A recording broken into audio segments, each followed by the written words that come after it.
if you want to find the truth, you have to go within yourself. That simple thing. And they also say, you can try any methods of going within.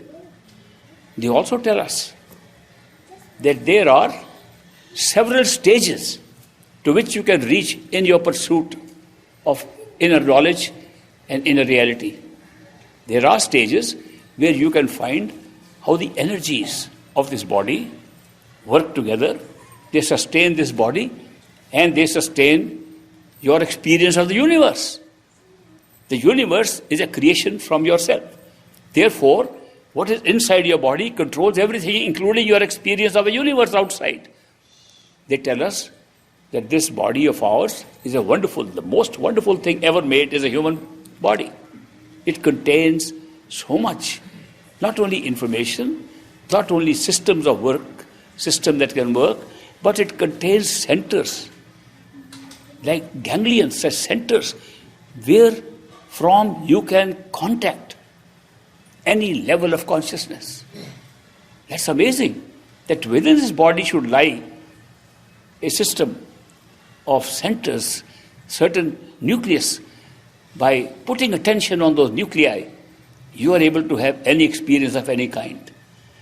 And those are 18 such centers in the human body. Most people don't know anything about 18 centers. Most yogis talk of 6 chakras. Some say 7th chakra, the crown chakra. And they talk of the energies that can be found in the human body by going to the 6 chakras below the eyes. Those 6 centers are all energy centers. They control all the energies that control our life and control our relationship with the universe. But they do not give you higher awareness of any other universe. The centers that give you awareness of other universes lie behind the eyes and above the eyes, above the head. Only in this little section of the human body. The eyes are the cutting point. The eyes divide the lower part of the body into those centers which govern energy, and those centers, 12 centers behind the eyes, control awareness, higher awareness. The 12 centers, they control the astral plane, the causal plane, the spiritual plane, and our true home. They contain everything, divided into small sections. These control the 6 separate types of energies. This body has been described as pinda. Pinda means physical body. The pinda is what is controlling the 6 energy centers and is below the eyes. The anda, which really means the egg, the origin. The origin of all this lies behind the eyes. And these centers go right into the center of the head.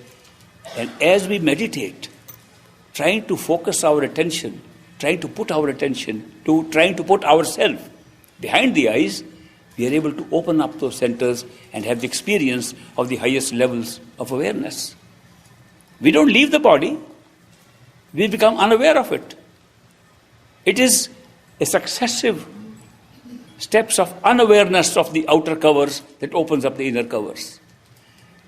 Our attention is piercing through these 3 covers. The cover of the mind, the cover of the sense perceptions, and the cover of the physical body. They divide our experience into these layers. The layer of the pinda, anda, brahmanda. These 3 layers create all our experiences in time and space. The universal mind which creates all these experiences operates through these 3 different channels, through these 3 covers. It is like wearing one costume over another costume to do different acts and to have different experiences. So when we are able to withdraw our attention, which as I explained yesterday and day before, is like dying while living.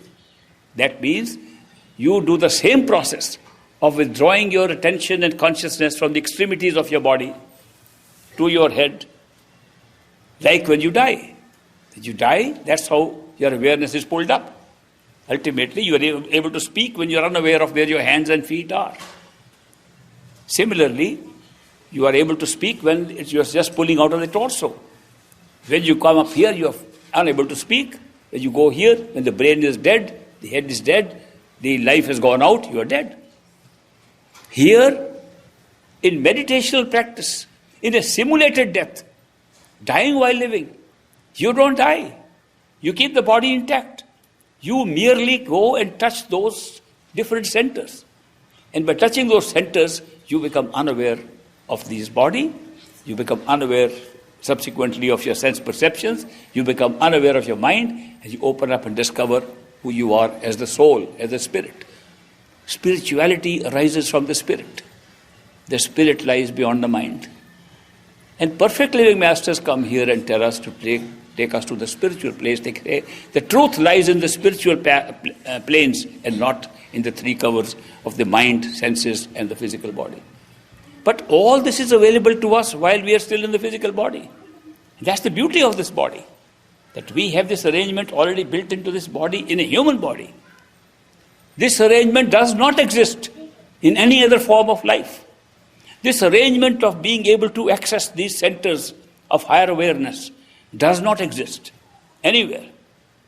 The discriminating mind, the mind that can differentiate things, the mind that makes choices, the mind that experiences free will, does not occur in any other species. Out of the 8.4 billion species recorded in Indian literature, none of them have this ability except one, the human form. It's amazing. The human form should be so singularly different, should be so unique, that they have this capacity to touch those centers of awareness and get to know who they are. This ability has been placed in us as an arrangement made by our own self, as our own totality in our own reality, that when we get tired of these experiences we are having with these covers on, we should be able to go back